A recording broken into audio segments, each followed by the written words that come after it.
ഇപ്പോൾ നൽകാൻ കഴിയുന്ന പ്രധാനപ്പെട്ട വാർത്ത മണിപ്പൂർ സംഘർഷഭരിതമാകുന്നു. വ്യാപകമായ രീതിയിൽ ആക്രമണങ്ങളും വെടിവെപ്പും നടന്നതായിട്ടാണ് വിവരം. കഴിഞ്ഞ ദിവസങ്ങളെല്ലാം കുക്കി ഭീകരർ ഡ്രോണുകളും പ്രാദേശികമായി നിർമ്മിച്ച ബാലിസ്റ്റിക് മിസൈലുകൾ ഉപയോഗിച്ചുകൊണ്ട് മെയ്ത്തി വിഭാഗത്തിന് നേരെയാണ് ആക്രമണം നടത്തിയതെങ്കിൽ അതിൽ പ്രതിഷേധിച്ചുകൊണ്ട് മെയ്ത്തികളുടെ വിദ്യാർത്ഥി സംഘടനയായ മണിപ്പൂർ സ്റ്റുഡൻസ് യൂണിയന്റെ നേതൃത്വത്തിൽ ഇന്ന് ഇംഫാലിലും ഒപ്പം തന്നെ മണിപ്പൂരിലെ വിവിധ ഇടങ്ങളിൽ പ്രതിഷേധ മാർച്ചുകൾ നടന്നു. ആ പ്രതിഷേധ മാർച്ചുകൾ അക്രമാസക്തമായി രാജ്ഭവന് നേരെ വലിയ രീതിയിലുള്ള കല്ലേറാണ് ഉണ്ടായ. സുരക്ഷാ സംവിധാനങ്ങളെ മറികടന്നുകൊണ്ടാണ് വിദ്യാർത്ഥികൾ കല്ലെറിഞ്ഞത്.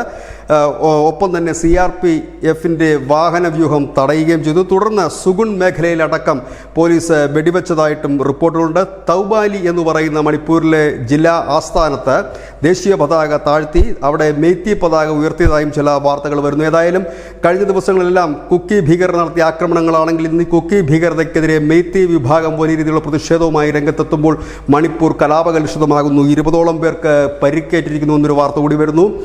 കൂടുതൽ പോലീസിനെ വിന്യസിച്ചു കഴിഞ്ഞിരിക്കുന്നു. വിദ്യാർത്ഥികളും കസ്റ്റഡിയിലാണ്. ഏതായാലും മണിപ്പൂർ അശാന്തമായി തന്നെ തുടരുകയാണ്. News desk news India Malayalam.